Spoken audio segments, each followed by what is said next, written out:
아직 개원식조차 하지 못한 21대 국회가 개문 발차를 이어가는 가운데 국회의원들이 발의한 법안 수는 벌써 757건에 달하고 있습니다.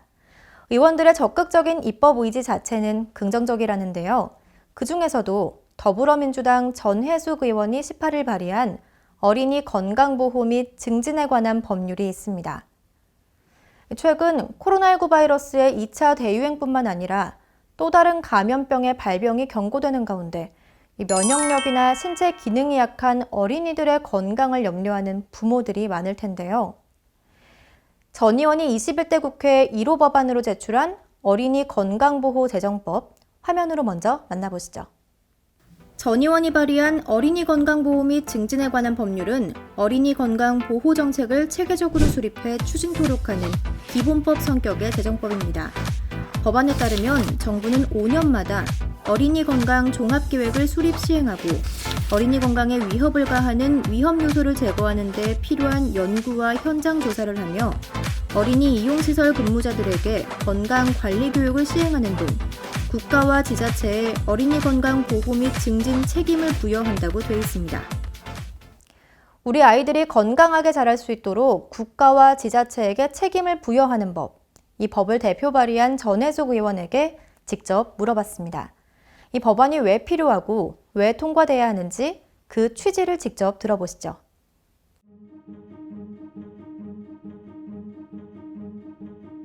어린이 건강보호 제정법을 21대 국회 1호 법안으로 제출한 전해숙 의원, 약사 출신인 전해숙 의원에게 직접 물어봤습니다.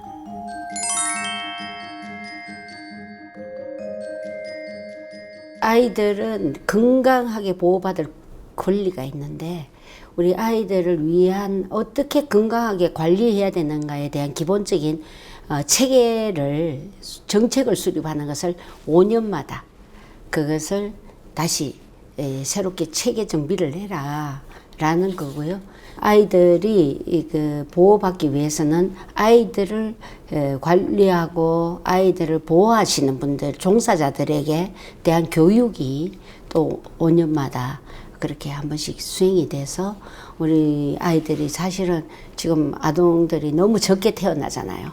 그런 아이들을 건강하게 키우는 그런 기본적인 정책과 그리고 보호할 수 있는 이런 체계를 5년마다 정책적으로 질서를 잡아서 만들어가라 하는 겁니다. 네.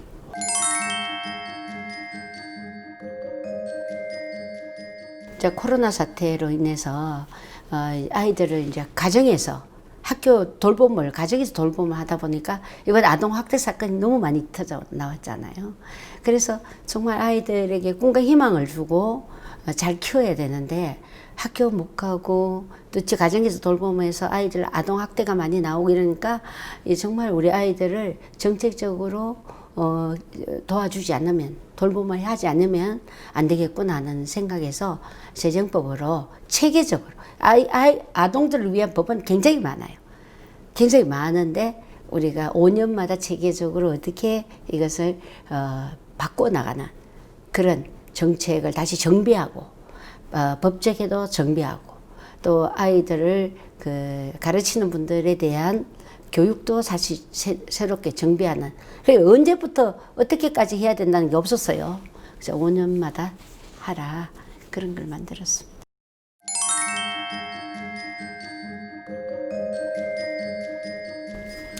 얼마 전에 유치원생 100명이 식중독 걸린 건도 있었지 않습니까? 그런 걸 이제 우리 아이들이 그렇게 해서 조그만 아기들이 벌써 신장 투석을 하고 이런 불행한 일들이 일어나고 있습니다. 그래서 식중독의 음식 관리부터 시작해서 체계적인 관리가 우리 내부에서 있어야 된다고 봅니다. 이게 이제 코로나로 돌봄이 가정에서 이루어지면서 문제되는 이 시점에 오히려 여기에 대한 체계를 갖추는 공동의 문제의식을 우리 모두 가졌다고 생각해요. 그래서 저는 우리 의원님들이 쉽게 동의해서 통과시켜주지 않을까 이렇게 생각합니다.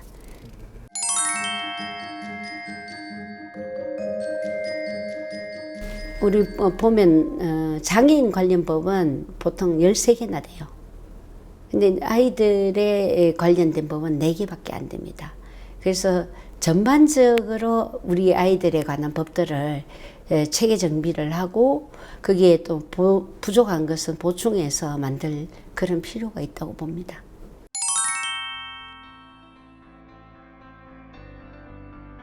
이제 아프리카 속담에 보면 한 아이를 키우는데 온 마을의 사람들의 협조가 필요하다는 말이 있어요.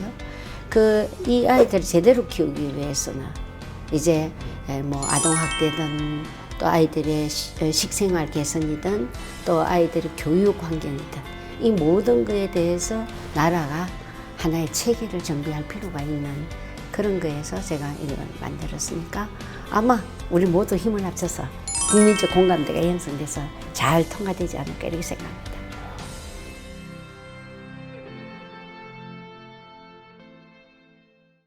어린이 건강에 관한 규정들이 여러 법률에 쪼개져 있고 소관 부처도 분산돼 있어 체계적이고 종합적인 어린이 건강관리 대책 마련이 필요하다는데요. 현행법과 입법 예고된 어린이 건강보호재정법이 어떻게 다른지 전문가의 시선에서 풀어보겠습니다. 법을 가장 가까이에서 바라보는 변호사에게 묻는다. 곽준호 변호사에게 듣는 어린이 건강 보호 재정법입니다.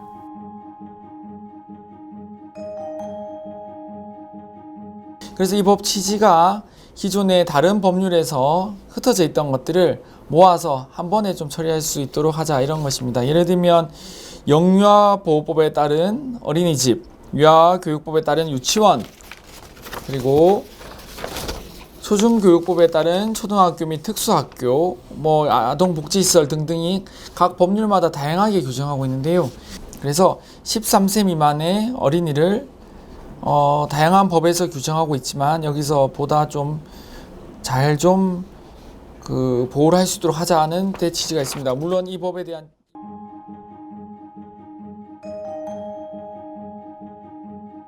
그래서 나머지 부분에 있어서는 어린이 건강 종합 계획이라서 보건복지부 장관이 만드는 종합 계획에도 기본 목표와 추진 방향, 관계 부처별 추진 과제와 추진 방법, 기초조사 및 연구 계획, 필요한 재원의 규모와 조달 방안 등등등 해서 아주 좀 추상적인 계획만 이렇게 설치할 수로 되어 있는데요. 이것이 관계 부처 장관들을 모여서 회의를 위한 회의라든지 계획을 위한 계획으로만 흐르지 않을까 하는 점이 의문이 됩니다.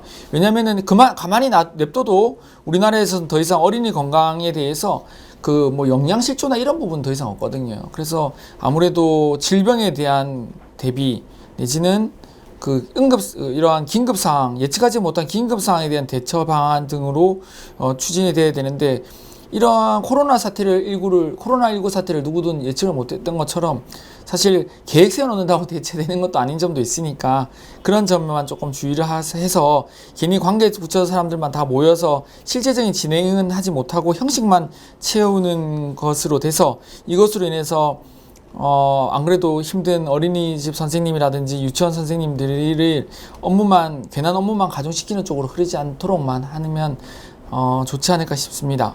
취지는 물론 매우 좋고요.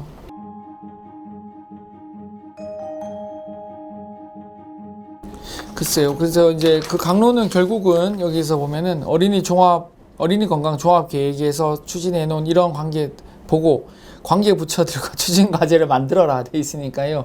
그런 부분을 위주로 강론을 만들어야 되는데 이제 우리나라에서는 더 이상 영양실조 이런 건 없으니까 그래서 질병에 대한 대처라든지 응급상에 대한 대처 그리고 아직은 예측이 없지만 지진에 대해서라든지 이러한 대처 이러한 국가적인 재난에 대해서 어린이들이 보호를 받을 수 있는 부분에 대한 내용이 포함되지 않을까 싶습니다.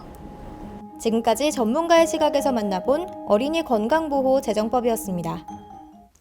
코로나19가 장기화되고 있습니다. 어린이뿐만 아니라 어른들도 건강에 유의해야겠는데요. 전혜숙 의원이 대표 발의한 어린이 건강보호 재정법이 국회의 문턱을 넘어 우리 삶에 어떤 영향을 미칠지 국회는 지금에서 여러분과 함께 지켜보겠습니다.